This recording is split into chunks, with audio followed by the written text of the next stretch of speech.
পেঁয়াজের বস্তার আড়ালে লুকিয়েছিল মাদকের কালো কারবার। ঝাড়গ্রামে পুলিশের বড়সড় সাফল্য। জাতীয় সড়ক ব্যবহার করে পেঁয়াজ বোঝাই একটি লরিতে গাঁজা পাচারের চক্রান্ত ভেস্তে দিল ঝাড়গ্রাম থানার পুলিশ।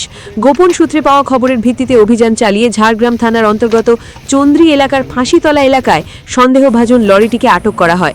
পুলিশ সূত্রে জানা গিয়েছে, পেঁয়াজের বস্তার আড়ালে অত্যন্ত কৌশলে লুকিয়ে রাখা হয়েছিল 4টি বস্তা ভর্তি গাঁজা। লরিতে তল্লাশি চালিয়ে উদ্ধার করা হয় প্রায় 60 কেজি গাঁজা, যার আনুমানিক বাজার মূল্য প্রায় 5 লক্ষ টাকা। জাতীয় সড়কে নজরদারির সময় লরিটিতে আটক করার পর শুরু হয় তল্লাশি অভিযান।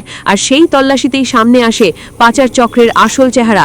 পেঁয়াজের বস্তার নিচে লুকিয়ে রাখা ছিল বিপুল পরিমাণ মাদক, যা অন্যত্র পাচারের উদ্দেশ্যে নিয়ে যাওয়া হচ্ছিল বলে অনুমান পুলিশের। প্রাথমিক তদন্তে পুলিশের অনুমান, এই ঘটনার পেছনে সক্রিয় রয়েছে একটি বৃহত্তর আন্তঃরাজ্য মাদক পাচার চক্র। এই চক্রের সঙ্গে আর কারা জড়িত এবং মাদকের গন্তব্য কোথায় ছিল তা খতিয়ে দেখছেন ঝাড়গ্রাম থানার তদন্তকারী আধিকারিকরা। উল্লেখ্য, চলতি মাসেই ঝাড়গ্রাম জেলা জুড়ে প্রায় 2 কুইন্টাল গাঁজা উদ্ধার হয়েছে। ফলে মাদক পাচার রুখতে জেলার বিভিন্ন গুরুত্বপূর্ণ রুটে নজরদারি আরও বাড়ানো হয়েছে। গাড়িতে তো পেঁয়াজ লোড আছে, কিন্তু গাড়ির ভেতরে যখন সন্দেহ হয় যখন পুলিশ গাড়িটা আটকায়, ভেতর থেকে গাঁজা বেরিয়েছে। আমরা এটা দেখেছি 11টা নাগাদ। তারপরে আমাদের যখন সন্দেহ হয়েছে পুলিশকে খবর দিয়েছি। গাড়ির চালক তো গাড়ি ছেড়ে পালিয়ে গেছে। তারপর পুলিশ এসছে, যে এখন আবার চেক করছে, যখন চেক করে দেখা যাচ্ছে গাঁজা বেরোনো।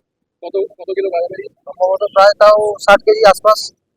এটা বাজার তাও কয়েক লক্ষ তো বটে।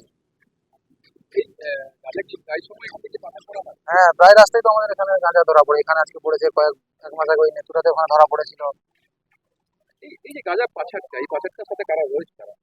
এটা তো বলতে পারবো না। সম্ভবত কোনো বড় হাত ছাড়া তো আর হবে না। এটা কোনো কেউ বড় মানুষই যুক্ত আছে সম্ভবত।